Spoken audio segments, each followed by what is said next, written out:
Voyez cet amphi? Oui. Ça fait un moment que je l'observe. Eh bien, Il est absolument impeccable. c'est quand même mieux un amphi plein. Bon, à l'occasion, on fait ce procès? Oui, mais dépêchons-nous, nous n'avons que quelques heures.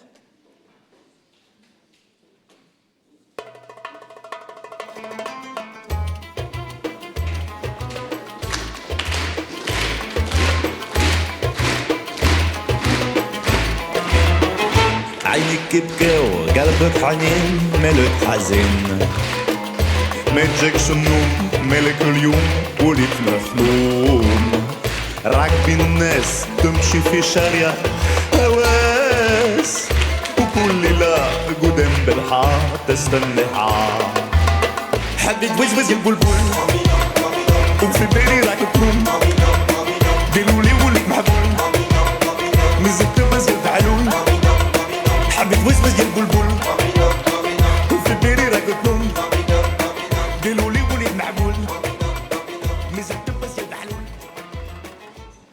Bonsoir Boutmi et bienvenue au grand procès d'OSS 117.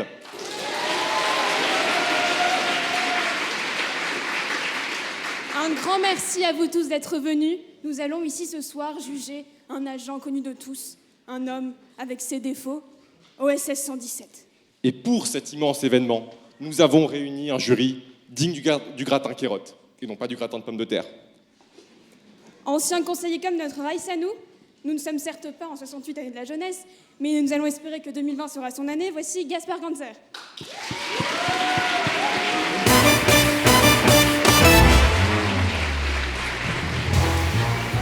Elle est la doyenne du collège universitaire. Elle n'en a pas encore fait une dictature, même si les gens y sont déjà tous communistes. Voici Stéphanie Balm.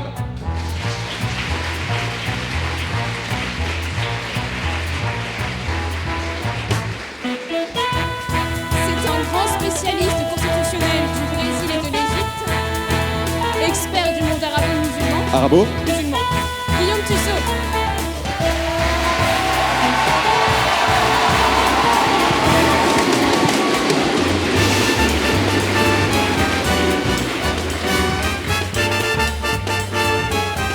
Il est l'un des avocats les plus puissants de France. Avocat à la cour, il aime débattre, mais aussi se battre. Voici Maître Didier Seban.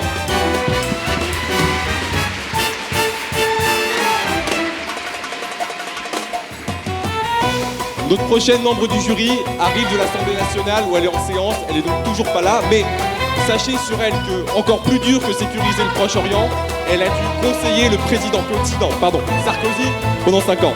Constance Legris, qui va arriver.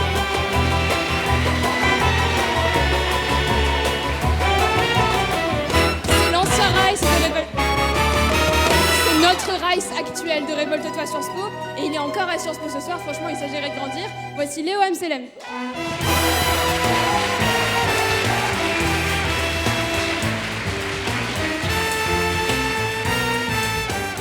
Si OSS 117 adule René Coty, c'est Emmanuel Macron dont se réclame le prochain membre du jury.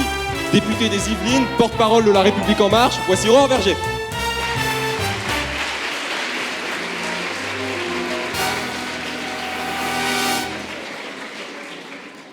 Et enfin, celui qui sera chargé de la reprise lors des délibérations, veuillez accueillir Guillaume Prigent.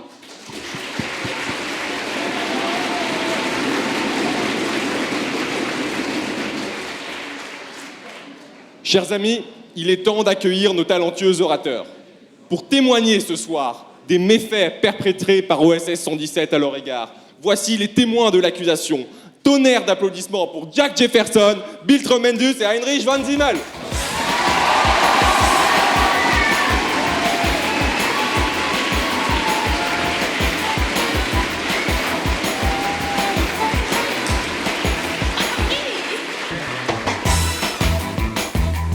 Face à eux, des gens qui connaissent bien OSS. Ce sont son ami, même ses porte-bonheur. Veuillez accueillir les témoins de la défense, Larmina, Dolores et Monsieur le Président René Coty, s'il vous plaît.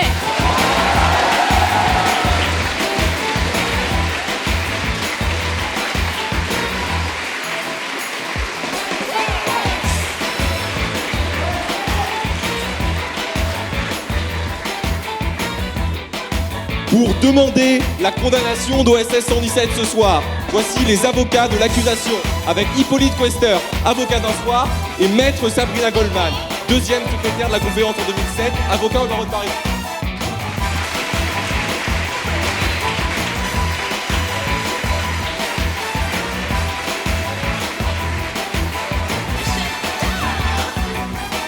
Face à eux, les avocats de la défense auront la périlleuse mission de vous convaincre de l'innocence d'OSS.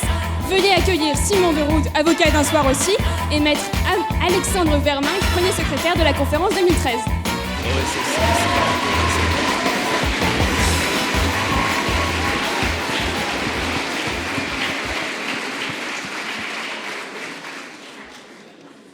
Bon, maintenant que tout le monde est là, on va pouvoir commencer. Il manque pas quelqu'un? OSS. Mais oui, OSS. Chou blanc pour Joseph. Garde! Faites entrer l'accusé.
Bonsoir, monsieur. Bonsoir. Pouvez-vous nous décliner votre identité? Bien sûr. Lucien Bramard, je suis dans le poulet. Monsieur, votre vraie identité. Oh, Noël Flantier, reporter. On va devoir insister, monsieur. Hubert Bonisseur de la Batte, agent secret français plus connu sous le nom d'OSS 117, pour vous servir. Ce revolver, cette arme fiable, est-ce bien l'arme qui vous a été confisquée? Absolument. Nous allons maintenant passer aux chefs d'accusation, et ils sont nombreux.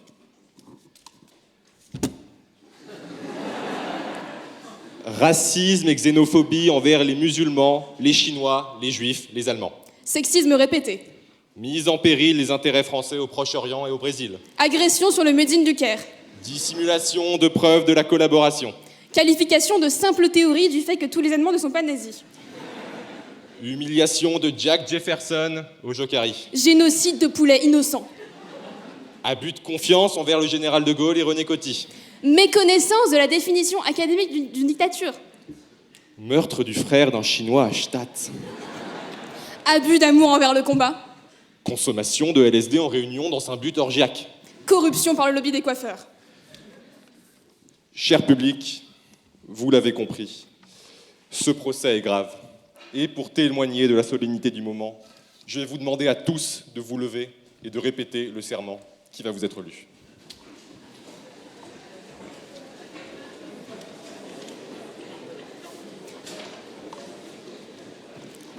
Moi, présent ce soir en cette haute cour de Boutmy, Présent ce soir en cette haute cour de Boutmy, je m'engage à juger Hubert de la manière la plus sensée possible.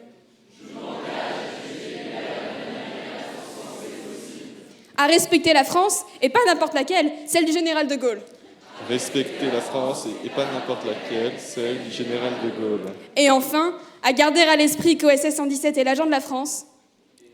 On explique qu'OSS 117 est l'agent de la France. Et ne peut pas être confié à n'importe qui.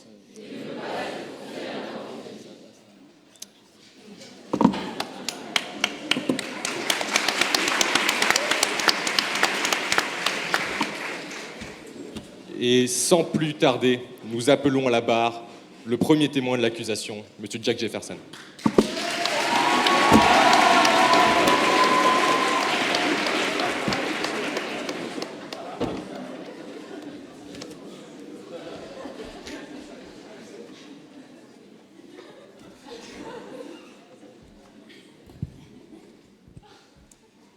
Bonsoir à tous. Bonsoir Hubert. Mon nom est Jack. Jack Jefferson, alias OSS 283. Pour être sincère avec vous, avant d'entrer dans ce tribunal, je me suis clairement demandé si ma tenue était vraiment la bonne. Car si mon costume est absent, il semble qu'il en aille de même pour mes muscles. Mais qu'importe. L'essentiel, c'est que je souhaitais que ma démarche soit la plus sincère avec vous pour illustrer tous les souvenirs que j'ai avec Hubert Bonisseur de la Batte. Quand on était tous les deux sur la plage, seuls au monde, avec le bruit blanc de l'eau en guise de berceuse. Quand on sentait la chaleur torride du soleil sur notre peau, enduite d'huile. Quand on riait tous les deux, pour aucune raison particulière. Quand on s'envoyait en l'air, quand on envoyait le jokari en l'air lors de nos parties acharnées. Et quand on se roulait par terre, tous les deux, sur le sol sablonneux. Bref, quand tu me considérais comme ton ami OSS. Ton ami, malheureusement, ce n'est pas le souvenir que j'en ai gardé. Car si nous avons fait les 400 coups ensemble, mesdames et messieurs, c'était avant que cet homme ne me mette 400 coups de poignard dans le dos. Et mon calvaire a d'abord commencé lorsque nous jouions au jokari, ce fameux jour où j'ai pris la piquette. 23-0. 23-0, Jack. Est-ce que vous savez ce que ça fait de se manger 23-0 au jokari ? Non, bien sûr que non. Alors, pour justifier ma défaite cuisante, j'aurais pu dire, tels nos amis belges, je comprends pas, j'avais pourtant 60% de possession de balles. Mais en réalité, il faut bien avouer que mon talent était inexistant. Oui, inexistant, un peu comme le constitutionnalisme israélien ou le futur respect des droits fondamentaux au Brésil. Coucou Guillaume. Et vous croyez qu'OSS 117 est venu m'aider ? Non. Non, absolument pas. Il a préféré se moquer du pauvre Jack, comme à son habitude. Alors, quand j'ai compris qu'il m'avait abandonné, j'étais dépité. Hubert, tu ne me regardais plus. Tu ne faisais que de me parler de tes conquêtes d'un soir, alors que moi, tout ce que j'attendais, c'était notre grand soir. Celui où on aurait tout renversé, la 4ème République, le patriarcat et même Giroud en équipe de France. Mais malheureusement, nous ne partageons pas la même vision du monde, toi et moi. Car il n'en avait toujours que pour toi. Toi et tes exploits, toi et ta larmina, toi et ta mauvaise foi. Alors moi, Jack, j'accuse cet homme d'être un mégalomane humiliant. Car, mesdames et messieurs, c'est simple, d'aucuns ont des égos surdimensionnés. Il est l'égo surdimensionné. Merci.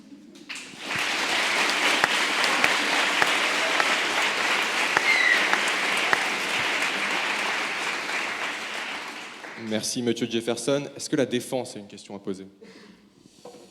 Bonsoir, Monsieur Jefferson. Vous venez d'exprimer dans votre déposition une certaine amertume liée à une trahison supposée de mon client, mais votre jugement n'est-il pas altéré par la perte toute récente de celui qui était votre ami ? Comment croire un tel jugement guidé uniquement par l'émotion ? Je connais cette théorie. Eh bien, justement, je pense que le fait que j'ai été ami avec OSS 117 est une force pour mon témoignage, parce que cela m'a permis d'être très proche de cet homme, et a fortiori de constater toute son incompétence. Par exemple, j'ai été le témoin privilégié d'une faute professionnelle grave de la part d'Hubert Bonisseur de la Batte. Souvenez-vous, lors de notre mission à Berlin en 1945, en noir et blanc, dans cet avion de la Luftwaffe. Avec Hubert, nous devions récupérer la serviette d'un Allemand qui contenait les plans du V2. Et nous avons réussi. Oui, nous avons réussi, là n'est pas la question. Mais moi, j'ai pris une balle dans cet avion. Et Hubert, au lieu de se soucier de ma santé qui était, disons-le, quelque peu en danger, a préféré en rire, cette espèce de fou. Oui, en rire, car tu ne sais faire que ça, Hubert. Rire, humilier et te moquer. Je vous remercie.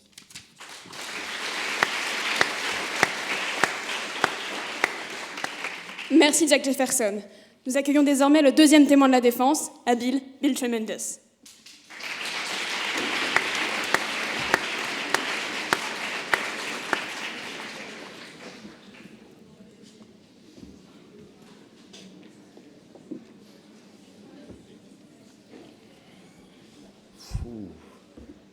Quelle putain de chaleur!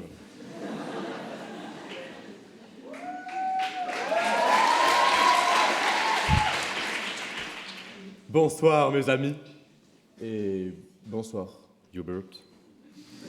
Mon nom est Tremendous, Bill Tremendous, représentant de la CIA, CIA pour les French people. Je suis ici pour vous dire combien Hubert Boniba de la Hubert is a real bastard. Méprisant, médisant, mécréant, il incarne à lui seul toute la fermeture d'esprit à la française. La loser touch.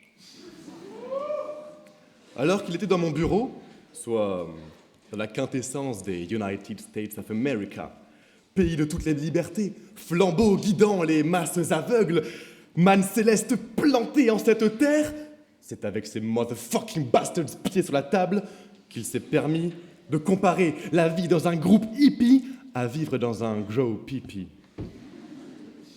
Des cheveux longs et il nous considère inférieurs? Eh bien, welcome ladies. Condamnez cet homme. D'une bêtise inclassable qui en fait un incapable, OSS est un carnage. La langue tirée, il cavale après les jolies pépettes, après leur poitrine bombée, et les séduit à coups de « c'est l'inexpugnable arrogance de votre beauté qui m'asperge ». Perche toi-même, Hubert. Incapable de mener quelques missions sans moi, si son incompétence professionnelle est une honte personnelle, c'est de son inhabilité à se défendre dont sa nation doit le pourfendre. Et toc. Prends-toi ça, Hubert. Il semble que ce soir, pour Hubert, ce soit la piquette. C'est pour toi, Jackie Boy. Pour finir, je vous le concède. Bien que brutal et peut-être caricatural, mon témoignage ce soir n'a pourtant rien de conjectural. Sa valeur est internationale, abyssale, transcendantale, abdominale. En effet, ce soir, je veux juste déclarer que Hubert is just a fucker licking cocksucker like a motherfucking son of a bitch. Merci, merci, ce n'est que le revers de la poésie américaine vespérale.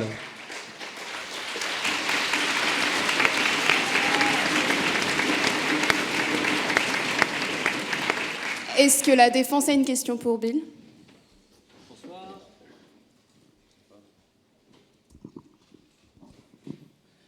Bonsoir, monsieur Tremendous. Ne pouvez-vous pas donc reconnaître que tous les défauts que vous énumérez chez mon client sont en quelque sorte le prix de son génie, du poète des temps modernes qu'il est? Manipulateur en robe que vous êtes. Vous avez choisi ce vice en partage, mais bad boy. Mais enfin, plus que son incompétence pratique, c'est le procès de sa bêtise profonde qui ce soir, à chaque mot que je prononce, creuse sa tombe. J'entends que son maniement de la prose en fait un poète des temps modernes, mais c'est à ne pas s'y tromper. Si le nom de code de l'homme que je veux condamner possède que 3 lettres, c'est pour que cet illettré puisse les mémoriser. Il n'est pas un homme de lettres. Des lettres, il n'en a que les 6 pour le définir. F-U-C-K-E-R, fucker.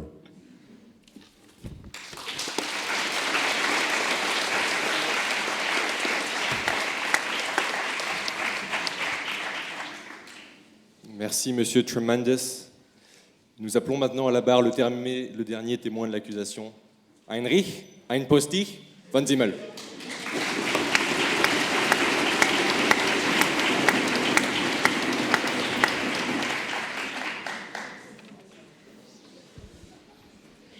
Guten Abend, Noël. La première fois que j'ai rencontré Noël, j'étais avec mes amis sur la plage. Quel contraste! Lui en coupé, propré, nous à moitié nus. On voulait faire l'amour, pas la guerre du tout, non, et chanter beaucoup.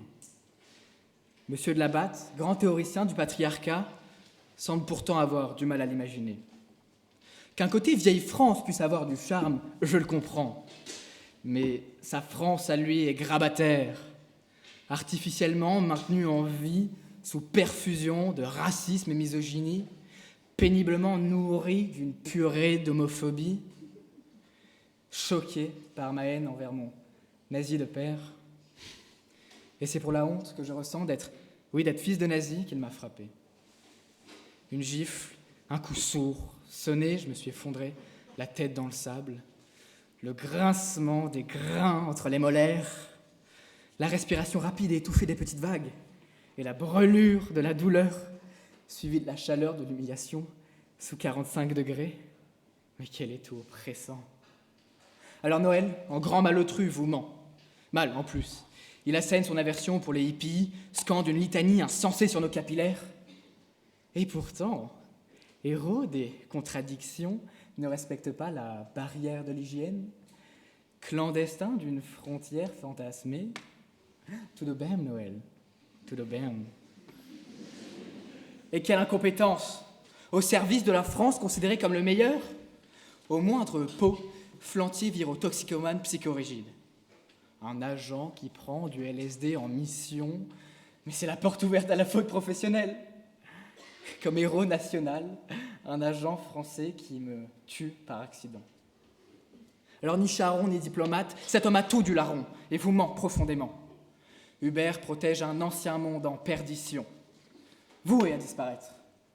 Alors c'est bien beau de vouloir préserver le monde, Noël, mais le monde, lui, il vous attend pas. Permettez au monde de bouger et condamnez monsieur de Labatte.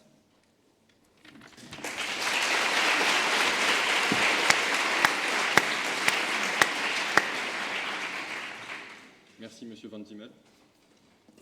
Merci, monsieur Van Zimmel. Est-ce que la défense a une question? Bonsoir, monsieur Van Zimmel. J'avoue que vous me surprenez qu'un hippie issu d'une famille d'anciens nazis reconvertis dans les combats de catch en Argentine vienne débattre dans une cour de justice de la République, cela me dépasse. Enfin, à partir de là, comment croire l'homme qui est un traître, aussi bien à son pays qu'à mon client, comme sa petite taille le laisse deviner?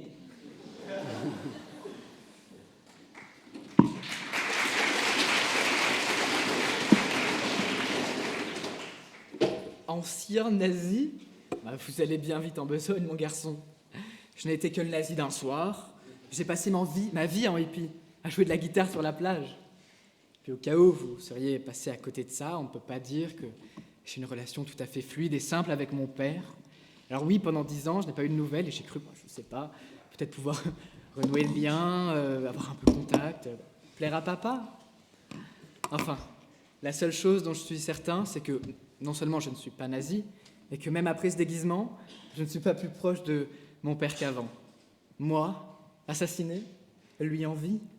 Le hippie assassiné, le nazi en vie.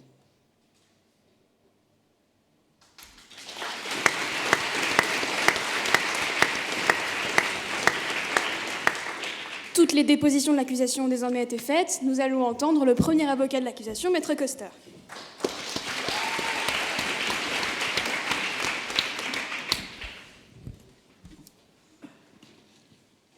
Cher public, cher jury, accusé, que de paroles ont été prononcées, que de méfaits ont été dénoncés, que de charges ont été énoncées.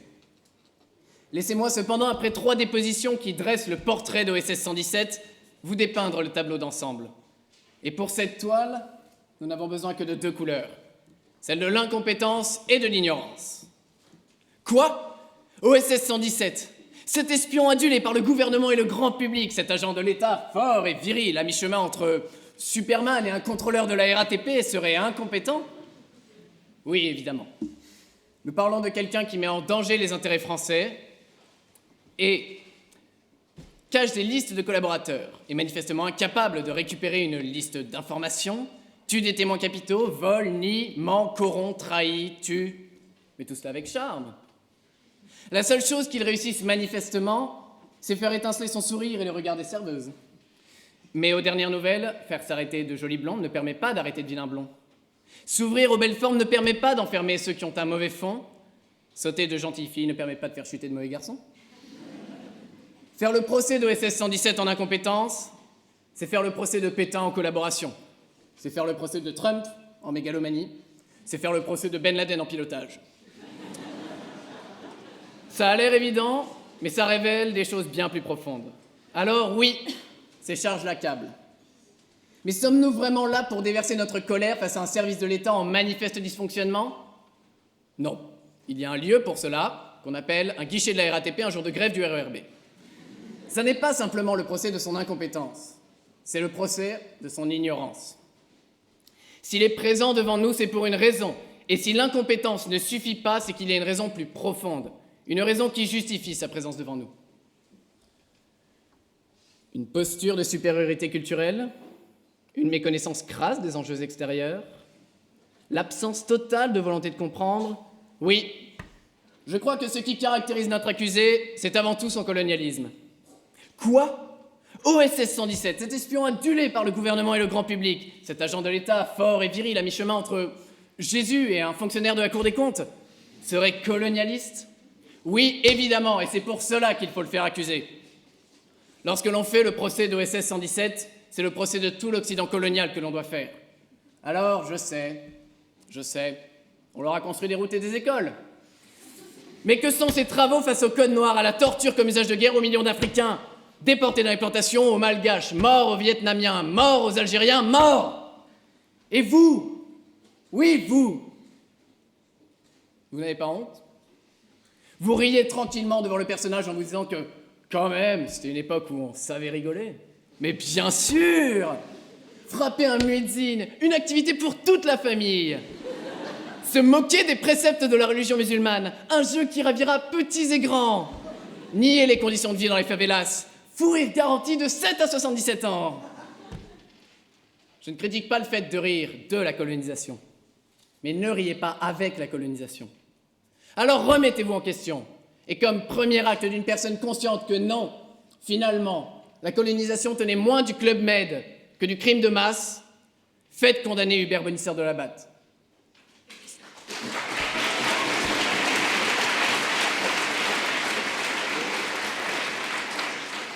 Parce que son incompétence, qui révèle en fait sa méconnaissance, qui révèle en réalité son colonialisme, qui révèle en réalité notre attitude de déni.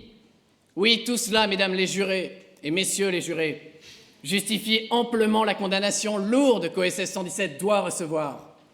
Alors levez-vous, ouvrez les yeux et condamnez-le.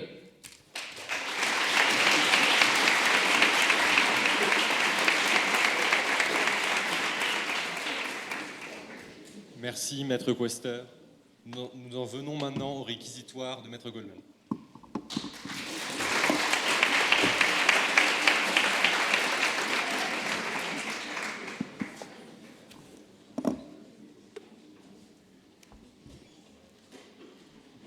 Madame, Monsieur le Président, Mesdames, Messieurs du tribunal, à l'heure de prendre la parole pour démontrer la culpabilité de Monsieur Hubert Bonisseur de la Batte, et en dépit des témoignages accablants que vous venez d'entendre, je dois avouer que l'accusation est fébrile. Fébrile en ces temps troublés, où rien ne va plus dans la lutte contre le sexisme. À l'heure où Georges Tron est acquitté en dépit de l'odieux crime podophile qu'il n'a pas commis, À l'heure où une ancienne secrétaire d'État avocate prétend que le doute ne doit pas bénéficier aux accusés, à l'heure où Cyril Hanouna est devenu plus populaire que Marie Curie, oui, l'accusation est fébrile. Pourtant, les charges contre OSS 117 sont colossales. Sexisme, racisme, misogynie, xénophobie, machisme, discrimination, masculinisme.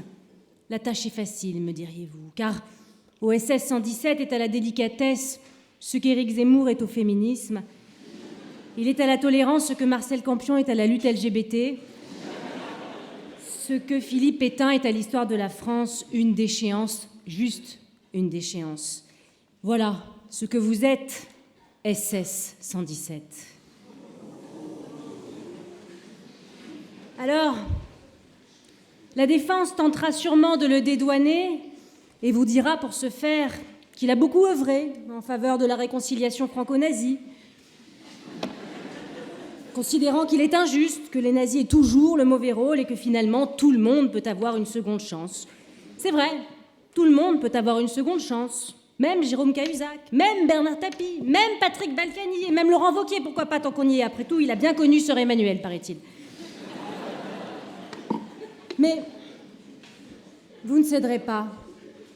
Vous ne céderez pas à cette excuse absolutoire et vous ne ferez montre d'aucune pitié à l'égard de OAS 117.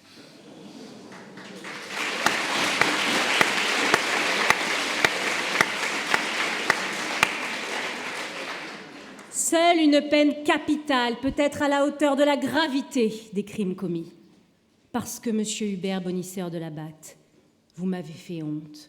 Pire, vous avez fait honte à la société que je représente, car vous incarniez la France, Bonisseur de la Batte. Et la France, c'est René Coty, c'est le général de Gaulle, certes, mais la France est aussi le romantisme, le glamour, le French kiss, les hommes, les vrais, car oui, il existe bel et bien un érotisme patriote. L'érotisme patriote, c'est le Marcel transpirant d'un Belmondo, c'est le coup d'œil ténébreux d'un Delon sortant de la piscine, la poigne rassurante d'un Lino Ventura. La séduction made in France, c'est notre marque de fabrique à nous les Français. On sait y faire. Face à l'américain inculte, l'italien bonimenteur, l'allemand sans libido, ou encore l'anglais. L'anglais qui, juste avant le moment fatidique, se Brexit.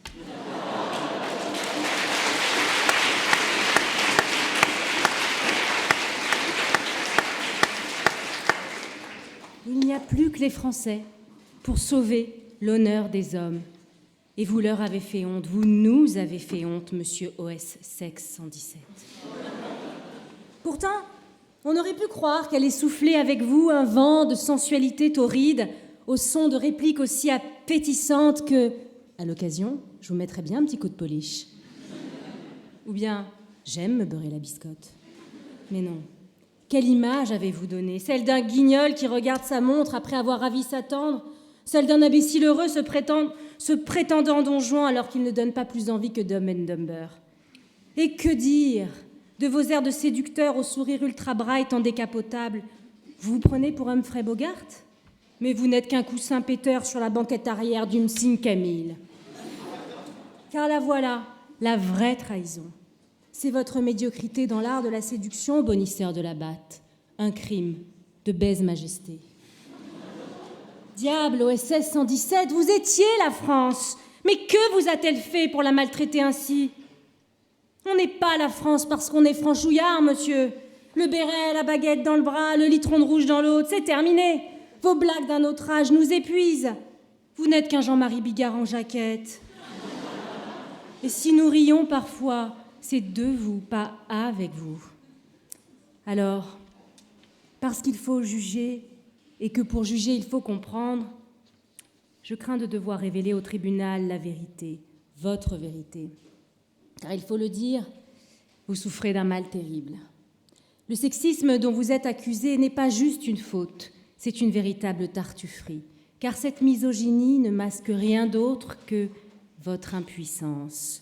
Hubert Bonisseur de la Batte est impuissant. Impuissant à nous faire rire, impuissant à nous faire jouir, totalement inapte à nous réjouir, nous, les femmes. Il est temps que la vérité, elle, jaillisse au grand jour.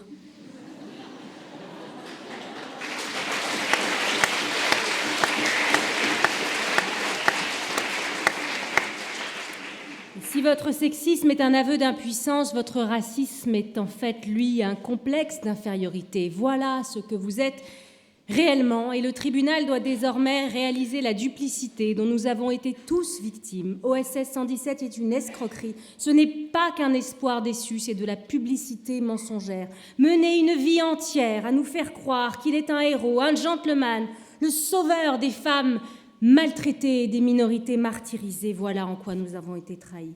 C'est un peu comme si l'on avait confié au PSG la législation sur l'interdiction des statistiques ethniques ou à Harvey Weinstein l'organisation de la Journée internationale de la femme. Nous avons tous été dupés.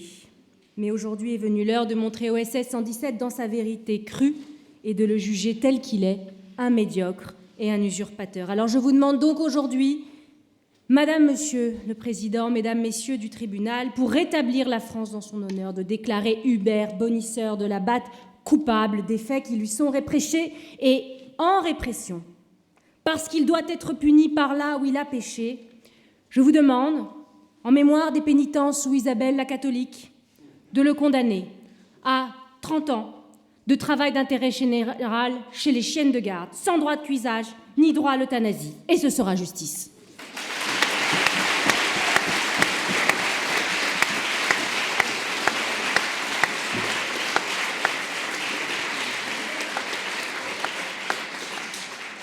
Après ce réquisitoire enflammé, nous allons désormais laisser la parole à la défense, avec le premier témoin de la défense, l'Armina.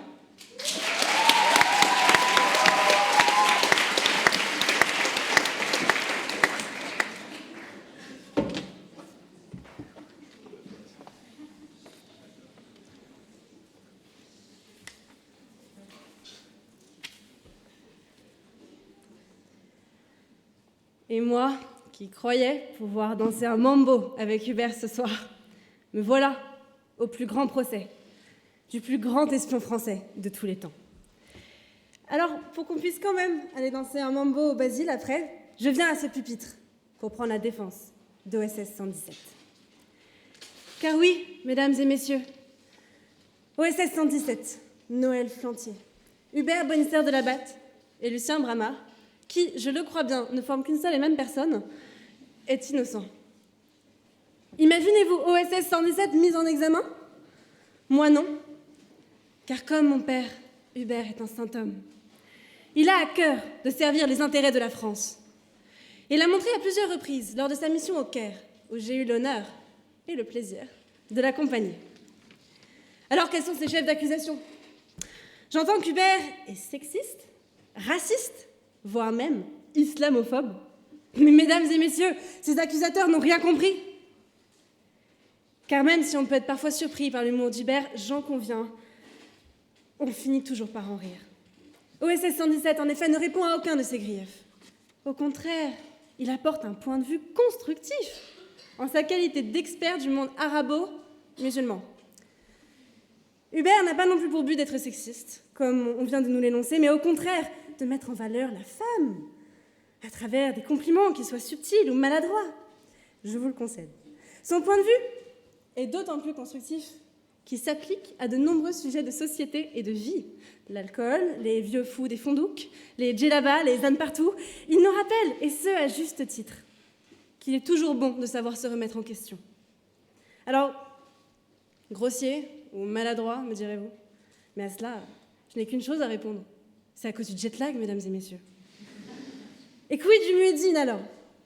Mais enfin, Hubert a raison, c'est tout simplement du tapage nocturne. Et il est même injuste qu'OSS 117 soit jugé ici ce soir, alors que le muezzin peut continuer à réveiller tous les infidèles du Caire chaque matin, en toute impunité. Hubert est aussi profondément généreux et altruiste, car s'il aime se battre, et cela il n'y a pas matière à en débattre, c'est avant tout pour faire de ce siècle celui de l'amour. Ainsi, il a à cœur les idéaux républicains, d'éducation, d'égalité, comme il a su le montrer à de nombreuses reprises avec ce brave Slimane. Hubert est même plus qu'altruiste et généreux, il est pédagogue. En effet, sans lui, je ne saurais pas ce que c'est qu'un million. Je n'aurais pas non plus appris à ne pas me sentir nue en dansant le mambo face au gratin Kérotte, donc encore moins en parlant face à vous, gratin Science Piste. Enfin, la preuve de l'altruisme d'Hubert, et qu'il sait toujours mettre de côté ses convictions personnelles pour servir les intérêts de la France. Car on sait tous que la princesse Altarouk ou Carlotta, Hubert avait avant tout pour but de les faire parler, n'est-ce pas? Alors, l'OSS 117 est un amoureux des belles choses, du canal de Suez aux pyramides des pharaons, en passant par les massages égyptiens ou le bruit blanc de l'eau. Hubert est une aventure. Et même si ces imprévus ne vous ont peut-être pas encore séduit, on ne pourrait se passer de lui, de son humour. Et c'est pour cela que je viens aujourd'hui, mesdames et messieurs, vous demander de l'acquitter pour que la justice soit celle de l'humour et de l'ouverture d'esprit. Je vous remercie.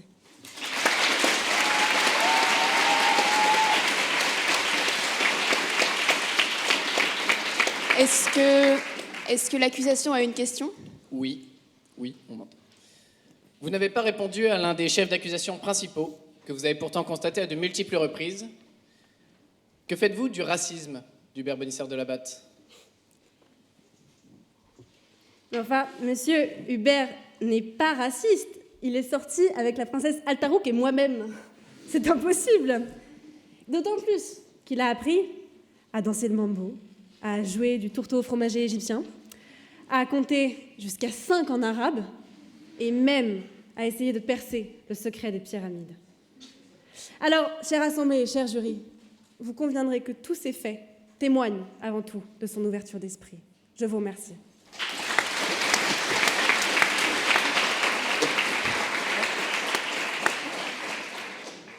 Merci beaucoup, Larmina. C'est désormais au tour de la déposition de Dolores.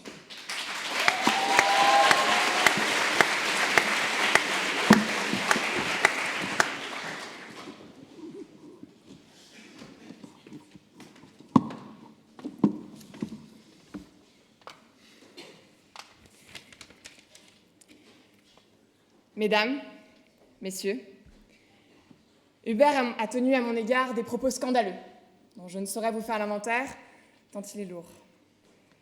Il n'est donc pas misogyne, puisqu'il a toujours traité les femmes qu'il a eu la chance de rencontrer de l'exacte façon dont il traite tous les êtres vivants qui croisent son chemin, avec insociabilité, marginalité et calamité. J'en conviens. Hubert n'est pas sortable. C'est, pour autant qu'il m'en souvienne, un crime aisément pardonnable. Et comment être accommodant quand on a grandi dans la solitude? Son père n'était pas charron mais diplomate, quoi qu'il en soit, absent. Et sa mère, qui ne mouffetait pas, restait sourde aux intérêts de ses enfants. Ce qui peut aujourd'hui expliquer la logorée du prévenu. Aujourd'hui, c'est la perpétuelle recherche d'une figure maternelle qui pousse cette inconstance ménestrelle à aimer une femme dans chaque port, et c'est de Rio au Caire. Alors oui, il se sent un cœur à aimer toute la terre, et comme Alexandre, souhaiterait qu'il y eût d'autres mondes pour pouvoir y étendre ses conquêtes amoureuses. J'ai été témoin de la gifle qu'il a assénée à Heinrich. Forte, je le concède. Mais vous ne trouverez un témoignage plus frappant du respect d'Hubert pour les valeurs familiales. Plus tard, dans la nuit, avant de se retrouver à poil dans le sable et de se taper une demi-douzaine de hippies, bien sûr, il a entrepris de protéger ces jeunes idéalistes de la barbarie de ce monde. Il a endossé un rôle de père. Au fond, c'est un Candide. Un être qui se laisse enivrer par les panoramas et les femmes qu'il rencontre et apprendre ses erreurs. Son cœur d'homme n'a pas été altéré par la haine, mais seulement par la maladresse et l'abandon. Alors que nous perdons notre temps à juger un innocent ce soir, des nazis ont troqué leur croix gammée contre une paire de tongs et foulent encore les poils de torse au vent les rivages blancs de la plage de Copacabana. Alors je vous en conjure, faites le bon choix. Faites cesser les risées et les colibets. Coupez court à ce pastiche et innocentez Hubert Bonisseur de la Batte. Merci.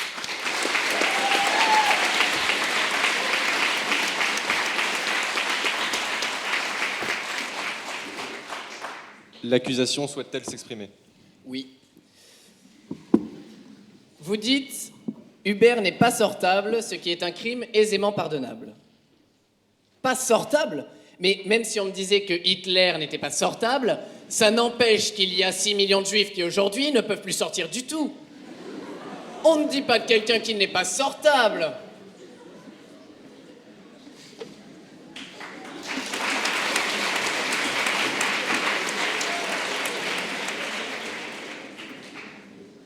Monsieur, vous mélangez tout. Quand je dis qu'Hubert n'est pas sortable, je dis que ses manières sont inaptes à satisfaire celles de la société civile. Si à la tête d'un élevage de volailles, il finit par faire voler les poules, vous pouvez aisément imaginer qu'avec Hubert aux manettes du Troisième Reich, les SS auraient fini la douche, ce qui n'est pas pour me déplaire. Ensuite, l'attitude que vous nommez intolérable a maintes fois été excusée, maladroitement, certes, mais confessée et pardonnée. Ce qui n'est pas le cas de celle de l'Américain à vos côtés, qui ose ce soir accuser son alter ego, alors que c'est lui qui, les pieds sur le bureau, entre 2 caipirinhas et le cigare au bec, demandait à ses secrétaires de raccourcir leur jupe. Shalom, Bill.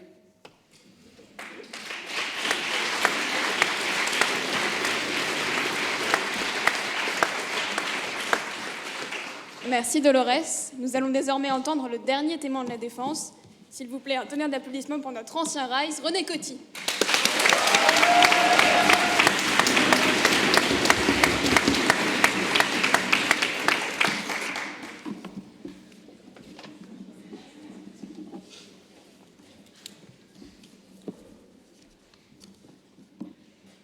Mes chers compatriotes, peut-être ne vous en souvenez-vous pas, mais j'ai eu le rare privilège d'être élu en mon temps, non pas au premier tour, non pas au deuxième tour, mais au 13e tour de scrutin. C'est dire si personne ne voulait de moi. Et si l'on ajoute à cela le fait que sous ma présidence, la France a perdu et l'Indochine et l'Algérie, ça fait beaucoup pour un seul homme, eh bien je pense que j'aurais dû passer sous le bambino de l'histoire, sous le couteau de l'histoire. Mais tous ces échecs, tout cet oubli profond dans lequel les Français me tenaient depuis le retour du général de Gaulle, c'était sans compter sur les talents d'un homme, d'un seul homme. J'ai nommé OSS 117. Car il est, voyez-vous, notre James Bond à nous. Il aime les cochins chinois, les malgaches, les sénégalais. Alors certes, il n'a ni pétrole, ni gadget, ni idée d'ailleurs, mais il a, il faut le dire, une certaine idée de la France et surtout de ma personne. Car il m'a fait. Je suis, pour ainsi dire, son fils spirituel, sa créature, son Slimane. Quel président de la République n'a en effet jamais rêvé de voir sa photo recevoir les honneurs insignes que lui a rendus OSS 117 ? Il a traité la mienne comme s'il s'agissait d'une relique. Que dis-je d'une relique ? D'un porte-bonheur. C'était bien vos mots, n'est-ce pas ?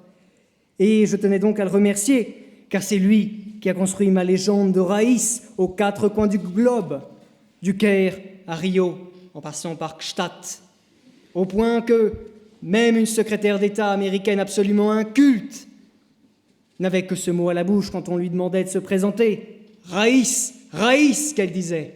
I am Condoleezza Rice. Alors, Hubert Bonisseur de la Batte, vous avez peut-être échoué à conserver nos colonies. Vous avez échoué à traquer tous les anciens nazis d'Amérique du Sud ou encore à établir un partenariat stratégique avec Israël le temps d'une simple mission. Mais au moins, vous aurez fait rayonner dans le monde entier ma bonhomie tranquille. Grâce à vous, le moindre éleveur de poulets du tiers-monde ira se coucher plus heureux et plus tranquille en repensant au jour où vous lui aurez donné ma photo en cadeau. Et pour cela, merci du fond du cœur.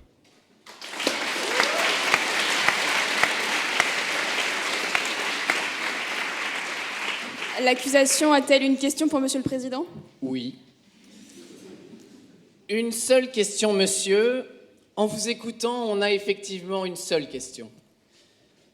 OSS 117 sert-il les intérêts de la nation ou vos intérêts ? Maître, je ne vous permets pas.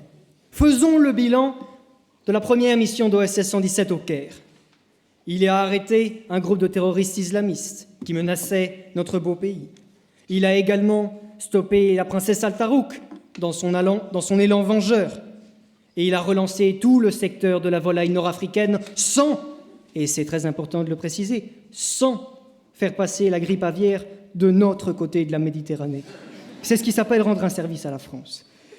Mais si jamais on se tourne du côté de sa mission de Rio, eh bien on peut dire que c'était également rendre un service à notre beau pays que de mettre sous les verrous ou 6 pieds sous terre la secte des adorateurs nazis du Temple du Soleil.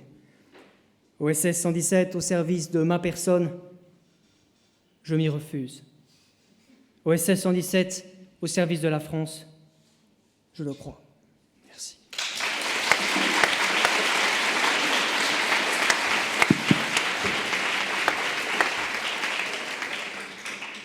Merci, Monsieur le Président Coty. Les dépositions de la défense ont désormais eu lieu. C'est donc par l'intermédiaire de ses avocats qu'elle va donc s'exprimer. Et j'appelle à la barre Maître Deroud.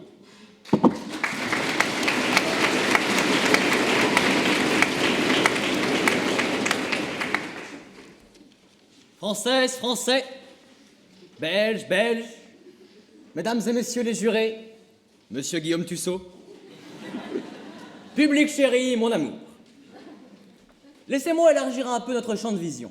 Certains ici l'ignorent peut-être, mais il est une chose sur laquelle tous les spécialistes de l'Amérique latine s'accordent aujourd'hui, c'est que la résistance à Monsieur Bolsonaro, elle se résume à une chose, à un homme, à une légende, OSS 117. 50 ans après son passage, les Brésiliens le considèrent toujours comme un grand symbole de liberté, et ce soir, plutôt que de l'honorer à sa juste valeur, vous prétendez le juger. Quelle indignité! À l'heure de la commémoration de 14-18, quelle image de la France donnons-nous à nos enfants quand ce procès prétend juger un des soldats les plus vaillants que la France ait connus? Ah, il est clair que vos accusations sonnent terriblement faux. Monsieur Hubert Bonicière de la Batte n'est pas exempt de toute critique, certes, mais un homme qui le serait n'existe pas. Ce soir, ce n'est pas le procès d'un agent que nous faisons, mais celui de quelqu'un qu'il faut appeler un héros de la France et des Français. Ah, cette formule vous paraît un peu grandiloquente, mais laissez-moi vous en démontrer son caractère incontestable. OSS 117, c'est d'abord un homme qui s'est battu pour que les valeurs de son pays, que dis-je, du monde libre, ne reculent jamais. D'une spacieuse demeure à Gstaad jusqu'aux favelas de Rio de Janeiro, mon client est un véritable Jean Moulin des temps modernes. Il n'hésite pas à s'armer d'improbables noms de code et autres Marcel Moulin pour défendre ici et là la nation, attaquée par quelques tueurs de l'Anglish et moult personnes, n'est-ce pas? Tel le président Wilson, il est à la fois un amoureux de son pays et un grand universaliste. Il est en effet le défenseur des droits des peuples à disposer d'eux-mêmes, qu'ils soient chinois, chinois de Chine ou chinois du Japon. Il est également passionné par le monde arabo-musulman et son remarquable canal de Suez, aussi bien que fin spécialiste de la géopolitique de son temps. Saviez-vous qu'il avait rédigé, avant de devenir un grand agent, une maîtrise de sciences politiques, attrayant à l'étrange théorie comme quoi l'Allemagne se serait massivement dénazifiée après la guerre? Une thèse que notre héros national s'est naturellement empressé d'infirmer. Notre OSS est évidemment également un fils de la République, qu'il soit sous sa casquette de fils de charron comme de fils de diplomate, son action parle à tous, du simple gilet jaune au leader de la start-up nation. Héritier de son père à l'ambassade américaine au Brésil, c'est vraiment l'ensemble du parcours de OSS 117 qui est une allégorie parfaite de nos valeurs françaises et républicaines. Oui, je l'affirme, les travailleurs de l'URSS avaient Stakhanov, nos enfants ont OSS 117. Il ne fait donc plus aucun doute que mon client est un grand serviteur de la France. Mais je souhaiterais attirer votre attention sur un autre point. Messieurs, dames les jurés, si ce soir vous condamnez mon client, après avoir tué la France, vous tuerez le héros des Français, et alors que la France pleure encore Johnny Hallyday, ce n'est pas très sérieux. Oui, un héros des Français. Vous voyez ce que c'est déjà, un héros? Eh bien en France, c'est d'abord une gastronomie, et mon client, véritable amateur de blanquettes, de harengs pommes à l'huile et de peaux de brouillis, en est le plus parfait exemple, ce qui ne l'empêche pas de s'adonner à d'autres expériences culinaires, comme le crocodile rôti ou les pommes d'amour brésiliennes dégustées en très bonne compagnie. C'est un homme au travail, qui ne quitte jamais son poste avant que la mission ne soit terminée, mais néanmoins, comme tout Français, comme tout fonctionnaire, à 16h30, il prend un pot, quitte le travail et va s'adonner à sa grande passion, la construction de pédalos à tête de canard. Oui, moquez-vous, il y a potentiel pour une start-up ambitieuse. Enfin, habillé de son plus beau costume de fête, comme par le vieux jardinier, en vitesse, OSS 117 est la parfaite synthèse du combattant et du dandy. Messieurs, dames les jurés, quel homme pouvait s'inspirer Robin des Bois des temps modernes avec tellement de classe au temps d'une soirée? Je vous le demande. Entre ces murs où ce soir nous rendons justice au nom du peuple français, nous ne pouvons que livrer un brillant hommage à celui qui est toujours un symbole de liberté dans le monde entier. Oserais-je vous rappeler qu'avant de l'accuser ce soir, mon client eut le grand honneur de recevoir des mains du général de Gaulle la Légion d'honneur, à son retour de Rio. Oui, mes amis, nous traitons bien du cas d'un héros de la France, et c'est à cette France que je demande la relaxe de mon client. Coty, de Gaulle, Macron, les présidents passent, mais OSS reste. Quant à cette accusation, j'ai bien peur qu'elle ne fasse chou blanc, donc.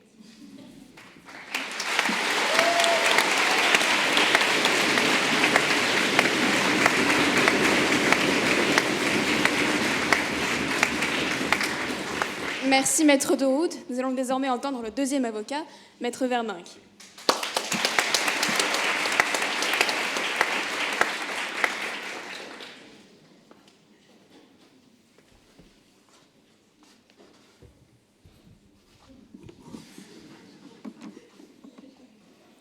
L'attitude de dénigrement systématique de l'accusation interroge. Et empruntant un très court instant à la misogynie de mon client, puisqu'il s'agit de s'interroger, je me demande si la puissance, la virilité de mon client a été remise en question. Voici les questions qui m'animent. L'usage un petit peu sournois que font les femmes de la parole qu'on leur donne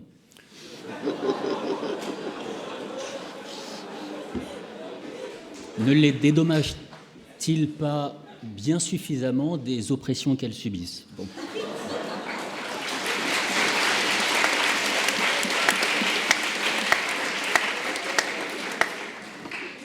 Bon, vous aimez les plaisanteries misogynes, ça tombe bien, je n'ai préparé que ça.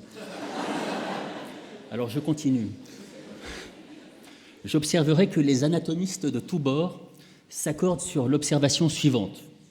Chez les femmes, l'hippocampe, c'est-à-dire le siège de la mémoire, est plus grand que chez les hommes, mais leur encéphale plus petit.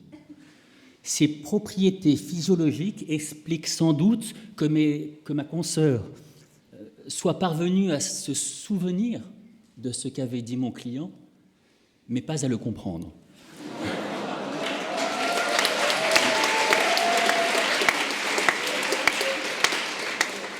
Il y a chez Hubert bien plus que cette caricature dont l'accusation se satisfait quand il s'agit de se le représenter. Regardez-le. Il prend un air intelligent, car là, je crois qu'il comprend qu'on parle de lui. On dirait un cheval de régiment entendant le son de la trompette. Comment le condamner? Je veux dire, il y a chez lui ce charme superficiel, cette absence de remords et de plans à long terme, ces émotions creuses, cette intelligence peu encombrante qui, sans vouloir, moi, vous encombrer de mon intimité, sont précisément ce qui m'attire chez un partenaire. La contemplation d'Hubert, son visionnage offre ce plaisir sophistiqué et, ma foi, assez répandu qui consiste à mépriser un peu ou beaucoup l'objet de son désir. Alors aidez-moi. Alors, sa vision du monde est un peu manichéenne, certes, mais elle est due à une erreur momentanée d'orientation. Jeune, Hubert avait entrepris d'étudier la physique quantique, mais son système nerveux central ne s'est jamais remis de l'expérience du chat de Schrödinger. Je le revois ahuri. Il m'avait dit: Alexandre, il est inadmissible à mon intelligence que l'on puisse être à la fois mort et vivant, femme et loyal, français et issu de contrées australes, Superman et contrôleur de la RATP, vous voyez. De ce jour, il a su que sa destinée viserait peut-être moins le savoir que l'action. Et de là aussi son goût pour l'équivocité, car au contraire de ce que dit l'accusation, il n'est pas une ombre de cynisme chez Hubert, pas d'ironie chez cet homme-là. Il est au contraire très très univoque, et si vous voulez tout savoir, c'est selon moi sans doute là le vrai problème. Mais il s'agit aussi de prendre sa défense, alors quoi? Quel autre choix que Hubert? Je veux dire, que voudriez-vous que nous regardions à sa place? Éric Rohmer? La vénération du cinéma intellectuel est une des raisons de la stagnation de la vie intellectuelle française. Son visionnage provoque, selon les neurologues les mieux autorisés, une chute du taux de sérotonine. Il est responsable du spleen du dimanche, de nombreuses ruptures amoureuses et de conversations mortelles dans les cafés germano-pratins avec des hommes dont les barbes évoquent, par leur richesse et foisonnement bactériologique, les pédiluves des piscines municipales. OSS est supérieur à ce cinéma car il est simple et joyeux. Je vais trahir ce qu'on appelle la foi du palais. Tout à l'heure, je discutais avec Sabrina. Et voici ce qu'elle m'a dit. Elle m'a dit, Alexandre, il est peu de choses à notre époque qui puissent exercer une traction sur nos âmes. Il y a Jordan Peterson. Il y a, alors vous ne le connaissez pas peut-être, pardonnez-moi, l'article hebdomadaire intitulé « La semaine People dans le Figaro Madame », les émojis de Kim Kardashian et le rire d'OSS 117. Sabrina m'a dit « Moi, j'ai imité ce rire pendant des années. Il m'a permis de clarifier beaucoup de choses dans ma vie, de devenir quelqu'un, en quelque sorte. Voilà. Et ça, ce n'est pas rien. Le savoir, c'est un peu surprenant de dire ça à une assemblée d'étudiants, mais le savoir n'est pas une consolation. Et ça, Hubert l'a bien compris. La conscience de soi-même. Si vous présentez un miroir à OSS 117, il ne s'y reconnaîtra pas. C'est prodigieux. L'idée d'un examen de conscience lui est à ce point étrangère que quand, pour les besoins de la défense, pour me donner un peu de matière, je lui ai demandé de recourir à l'introspection, il a entrepris de s'administrer devant moi une endoscopie. Cela ne mérite pas un procès, mais que nous l'adorions à genoux, je veux dire. Il y a du génie chez cet homme-là, et là, nous touchons au but. Voilà ce qui explique ce procès, la conjuration des imbéciles. Vous connaissez peut-être ce mot de Jonathan Swift. Chaque fois qu'un génie apparaît en ce bas monde, on le reconnaît à ceci qu'il est affublé d'un nez protubérant sur lequel reposent d'élégantes lunettes rondes. Non, une fois que ceci est établi, je veux dire que...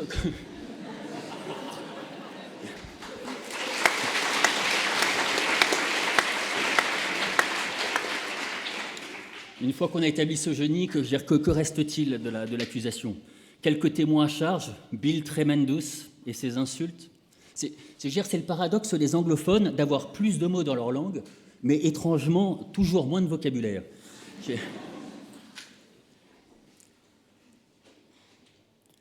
Bill, tu t'es bien enjaillé, petite tarba, dans ta gova à troller OSS. Hein? T'as voulu nous chipper, Bill, hein?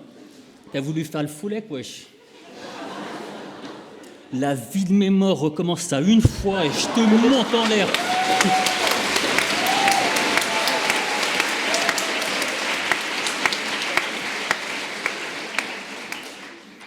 Et rougir. Allez, je plaisante, il y a air, frérot. On retourne faire tes dièses. Va. Non, rien ne tient dans l'accusation. OSS est compatible avec votre hygiène intellectuelle.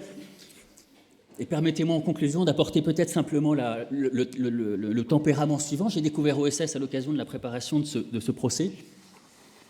Vous pouvez le regarder, mais il me semble utile de vous dire qu'il n'est peut-être pas non plus indispensable qu'il s'agisse là du seul film à l'aide duquel votre imagination doit se figurer le monde. Merci de votre attention.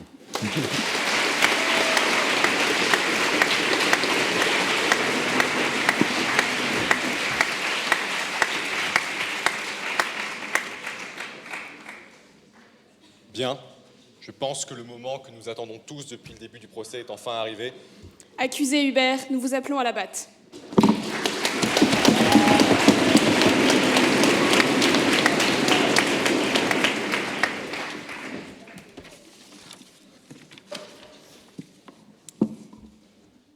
Mesdames et messieurs les jurés, monsieur le président Coty, il faut donc que je me défende devant vous. D'accord, faisons comme ça. Depuis le début de ce procès, j'entends des amis avec qui j'ai bravé la mort qui témoignent contre moi. Toi, Jack, tu m'accables, Jack. Il me semble avoir le pire ami d'Égypte. J'entends...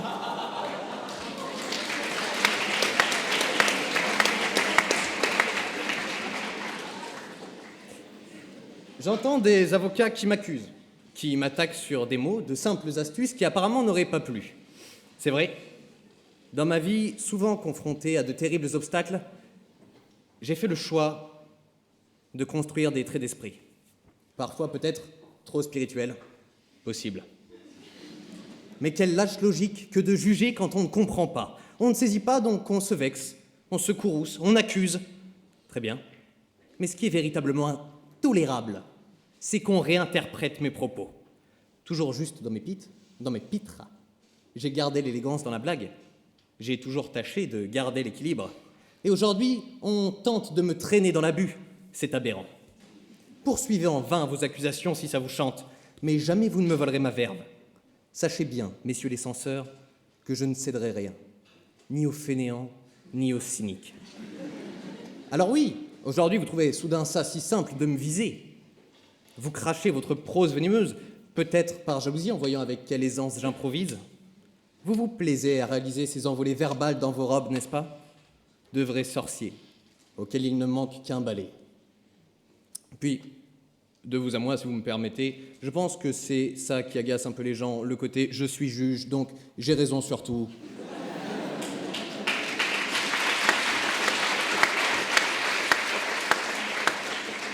Mais ce n'est que de la poudre de perlimpinpin, vous bluffez. On en reparlera quand il faudra plaider quelque chose de lourd.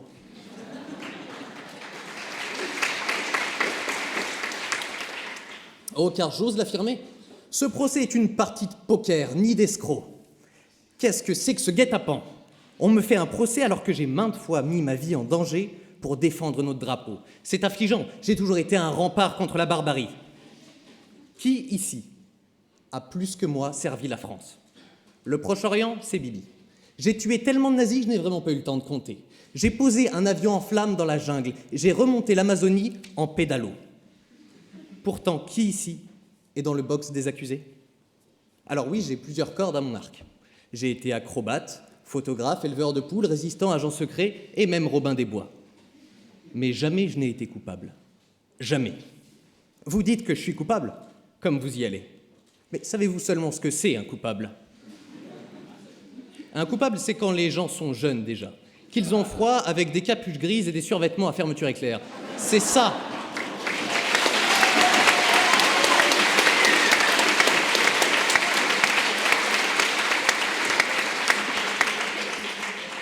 C'est ça, un coupable. Il n'y a pas un endroit où je vais où ils ne me disent pas qu'ils ont des coupables, pas un. Je traverse la rue et je vous en trouve un. Vous ne savez pas ce que c'est un coupable. J'ai pris ma retraite il y a maintenant des années, et personne n'a pris la relève. J'observe que je m'en vais, et voilà que tout va à volo. Aujourd'hui, Bill travaille pour un débile. Pour un débile, Bill. Un type qui veut soi-disant changer le monde. Mais qui va lui dire que c'est le vrai monde dehors, et que le vrai monde, il va chez le coiffeur? Aujourd'hui, le monde est en danger.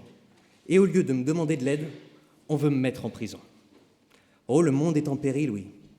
Car quand la glace fond, l'eau monte.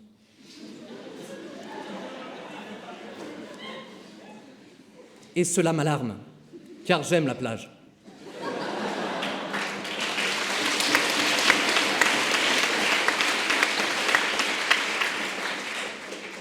J'aime la plage. Dans 10-20 ans, il n'y en aura plus.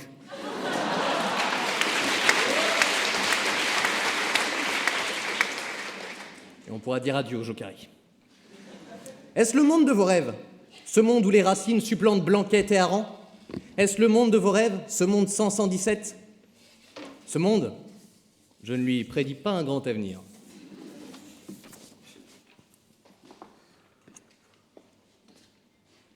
Mes amis, je comprends votre colère. Je comprends votre haine. Mais de grâce, ne cédez pas aux cynisme. Ne cédez pas aux soumissions intimes.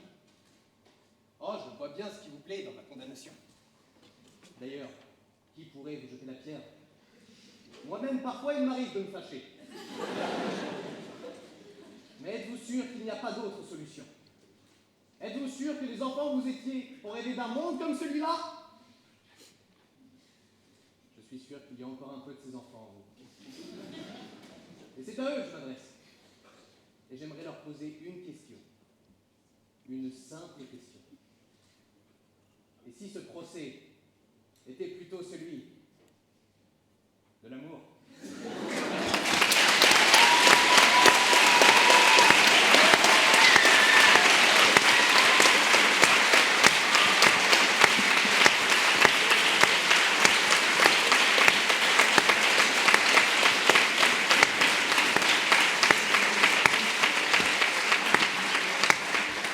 Un grand merci à tous les plaideurs, à l'accusé. Nous allons désormais laisser le jury se retirer pour délibérer.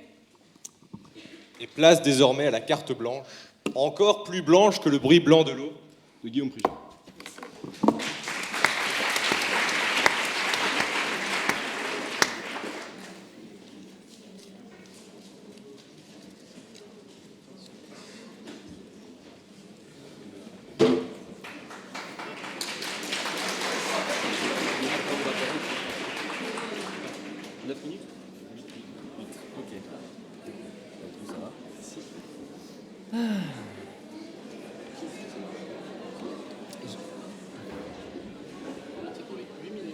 On me demande de tenir 8 minutes, plus que je n'ai jamais tenu en une nuit. Je vous garantis pas que ça s'interrompe en cours de route. Faut pas vous cacher, il y a un gros malaise quand même ce soir. Il y a le malaise de la vidéo, avec visiblement le cadreur derrière qui est pas au courant que l'ombre fonctionne. Il y a le malaise des costumes Tati, même s'ils font plaisir à Monsieur Paris-Plage. Mais il y a le gros malaise de votre génération qui s'approprie un film de la mienne. OSS, c'est 2006. C'est chez nous. Vous, à cet âge-là, vous avez 8, 7, 9 ans. Votre génération à vous, c'est Hanouna, PNL, Kenji Girac, François Hollande, enfin, qui vous voulez. Mais c'est pas la même chose. Alors, c'est un petit plaisir pour moi qui travaille au ministère de l'Intérieur de taper sur des avocats. Entre le PJL Justice qui leur fait infiniment plaisir et moi, c'est vraiment double dose. Mais on va commencer par Jack Jefferson, qui donc aurait voulu la tenue de l'Armina ce soir, vu son coming out refoulé. Jack et son haricot magique, hein, voilà, qui vous dit que c'est merveilleux de faire l'amour sur la plage, ce qui prouve qu'il n'a jamais essayé, parce que c'est infiniment inconfortable, je vous le garantis. En tout cas, moi, sur mes plages de galets en Bretagne, c'est totalement à déconseiller.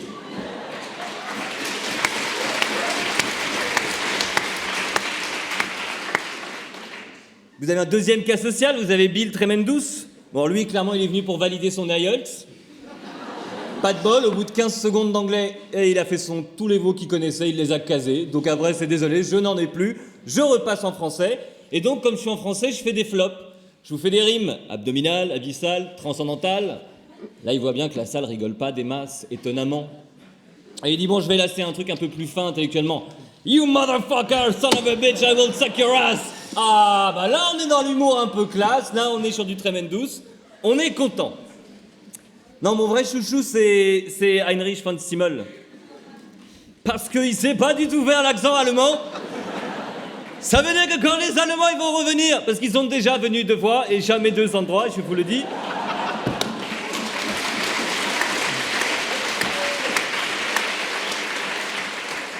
Clairement, lui, il va pas savoir écrire à la commandanture. Hein, il va pas savoir du tout comment ça fonctionne. Parce que c'est un Allemand, c'est un nazi, mais il est un peu choqué quand même par l'homophobie, le racisme, la misogynie, il comprend pas très bien. On avait dit on tape sur les juifs et les gitans, les autres on verra plus tard, et il a pas très bien compris. Lui c'est un nazi centriste, il n'en prend que certains, pas tout le monde.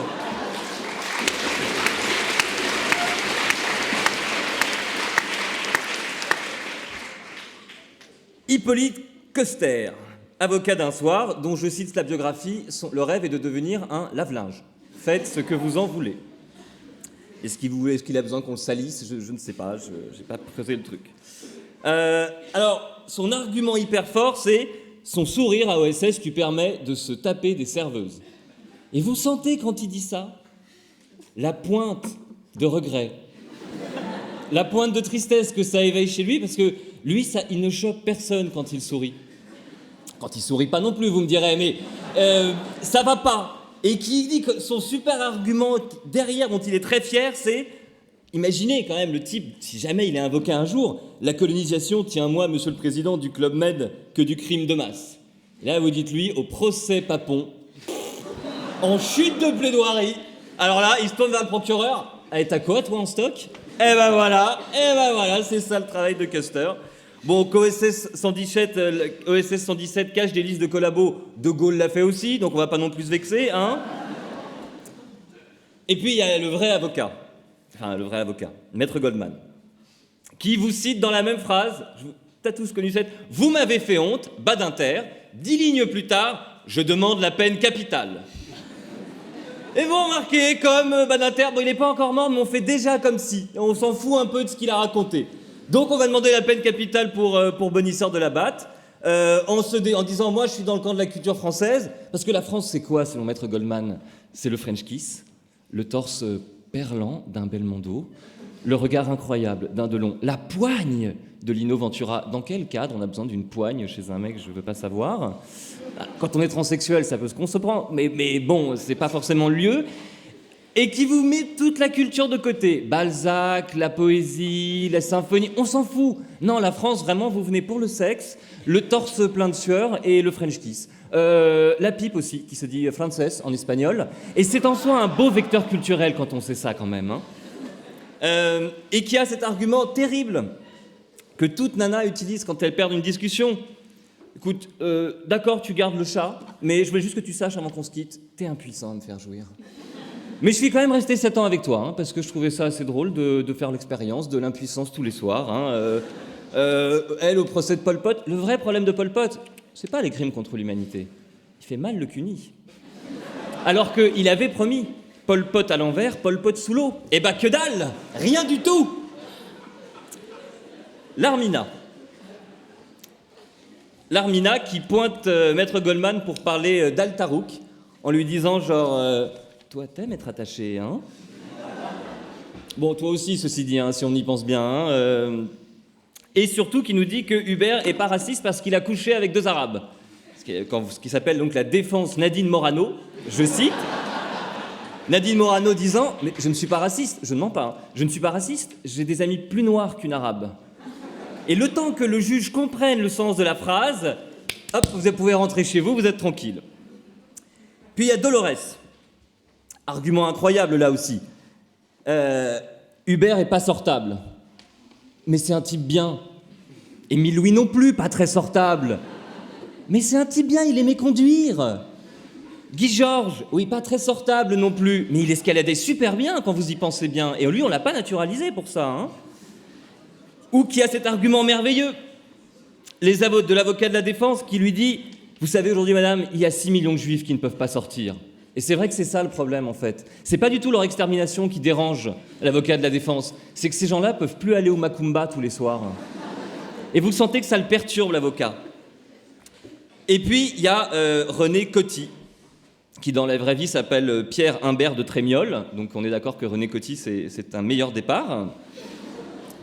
Et qui est visiblement un spécialiste en géographie, qui vous dit « Oui, mon client mon cher ami OSS 117 a connu les 4 coins du globe. Comptez bien, Rio, Leclerc, Voilà, donc lui, vous savez qu'il a clairement pas eu son bac. On lui a donné une procédure adaptée, on lui a dit il a une bonne gueule, on va le laisser rentrer à Sciences Po. Il sait pas compter jusqu'à 4, même pas en français, il sait alors en arabe, vous imaginez bien qu'encore moins, mais on va quand même le laisser rentrer. Il y a quand même ce petit autre souci qui vient avec Simon. Simon qui nous dit qu'OSS 117 est l'emblème de la résistance à Bolsonaro aujourd'hui encore. C'est-à-dire le niveau géopolitique du mec, ses valeurs actuelles. C'est-à-dire que lui, il a une vision des Brésiliens, c'est des étrangers. Et les étrangers, toujours la même question. Qui sont-ils? Quels sont leurs réseaux? Pourquoi viennent-ils chez nous? Pourquoi ne repartent-ils pas? Et est-ce qu'on peut couler des navires en Méditerranée puisque c'est autorisé par la Marine nationale? Et qui vous dit, comme tout fonctionnaire, OSS 117, à 16h30, il prend un pot. Alors moi, je suis agent public. Et donc, je ressens une terrible vexation. Et c'est dans ces moments très simples qu'une fiche S peut se créer pour quelqu'un. Ça tient à pas grand-chose.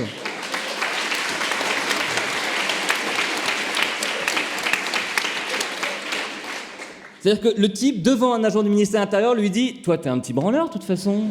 C'est avec mes impôts que t'es là, tu fais le malin. Qu'est-ce que c'est, la carte blanche de Prigent ? Va bosser, le fonctionnaire. » Là, on va se revoir à la sortie, Simon. Non, mais lui dit derrière tout de suite. Vous voyez, l'espèce de. Oh, le malaise, quoi. Quand vous dites à quelqu'un, je vais te revoir après, et lui, il fait Tu sais, c'est le bon copain en soirée quand on dit à une nana, salut, comment ça va? Ça va. Maître Vermac. J'ai pensé Harry Potter névrosé, j'étais très ennuyé en vous regardant. Qui commence tout de suite par des blagues misogynes, considère que Weinstein et Ramadan, il faut encore un peu monter le niveau, donc il dit ils sont que deux, on va faire un petit podium. Et qui vous dit, à vous le savoir n'est pas une consolation. Vous dont les parents ont lâché 10 000 € par an pour que vous soyez ici, c'est quand même une vaste blague. Dernière chose sur OSS 117, que je trouve absolument merveilleux. Il dit, je m'adresse aux enfants en vous. C'est vraiment pas le genre de truc qu'il va falloir plaider quand tu seras aux assises. Ça ne se dit pas. Voilà, c'est juste un conseil d'amis, c'est une très mauvaise idée. Sur ce, j'ai dit infiniment de mal de vous, encore plus de Gaspard Ganzer et d'Aurore Berger, mais ils n'étaient pas là, et ce n'était pas vraiment filmé, donc je suis libre de dire tout ce que j'ai dit. Et très sincèrement, je vous dis bravo, parce qu'à votre âge, j'étais foutrement incapable de faire ce que vous avez fait ce soir. 1000 bravos.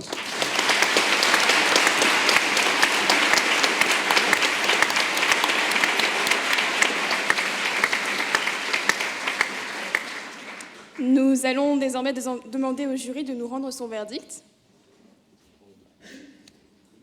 Et les accueillir sur scène.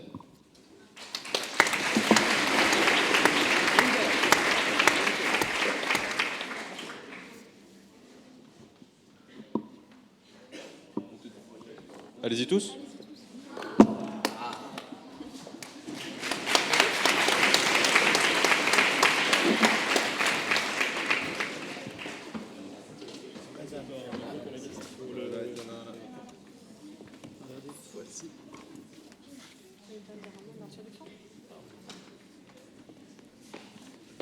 Le moment que vous attendez tous est arrivé. On a eu beaucoup de mal à délibérer, beaucoup d'excellents orateurs ce soir. Je souligne un fait, ils sont tous au collège universitaire de Sciences Po, aucun master. Donc pour certains, ils ne débattent que depuis 2 mois, pour d'autres depuis 1 an. Et on est excessivement fiers, chez Révolte-toi Sciences Po, d'avoir des orateurs de ce talent. Vous pouvez les applaudir.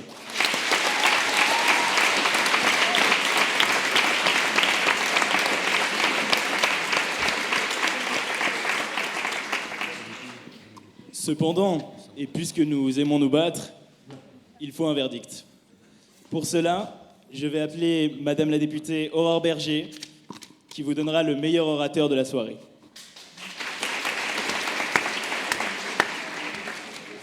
Nous nous sommes en effet battus, parce que c'était un choix extrêmement difficile. J'ai à titre personnel un regret, c'est d'avoir été diplômée de Sciences Po il y a trop longtemps pour avoir pu être membre de votre association. Bravo déjà à vous et je pense que vous pouvez tous vous applaudir pour la qualité du travail que vous avez réalisé et l'engagement que vous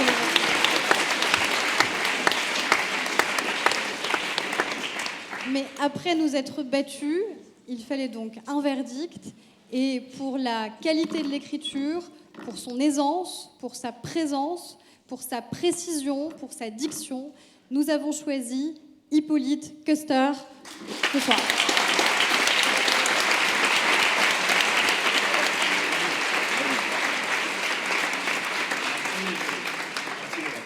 On a parlé aisance et diction, donc merci. Bien parce que nous avons choisi l'avocat de l'accusation, parce que c'est un coupable idéal, parce que le doute profite à l'accusé, parce que OSS 117 est un naïf odieux, nous l'avons acquitté.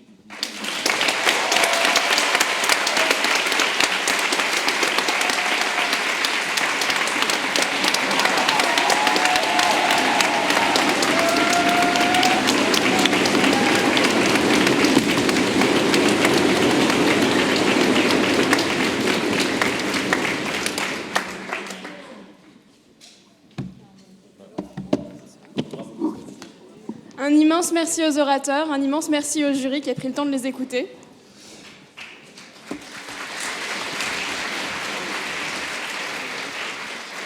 Un merci particulier d'abord à l'équipe de la vie associative de Sciences Po, à savoir Andreas Rössner, Sébastien Tubert et Clément Jamet, sans qui rien du tout n'aurait été possible.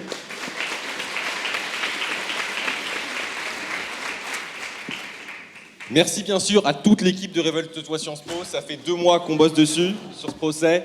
Et donc je vais citer très rapidement tous ceux qui ont bossé sur ce procès. Vous pouvez les applaudir bien fort, ce qu'ils le méritent. Alors, Hortense, Paul, Charles, Michel, Jeanne, Mathieu, Remathieu, Rita, Alix, Aurore et bien sûr Chloé. Merci beaucoup. Un dernier mot? Et pour finir, merci à vous. Vive OSS 117, vive Sciences Po et vive l'art oratoire. Je crois que nous avons ce mambo tant attendu. Nous y voilà.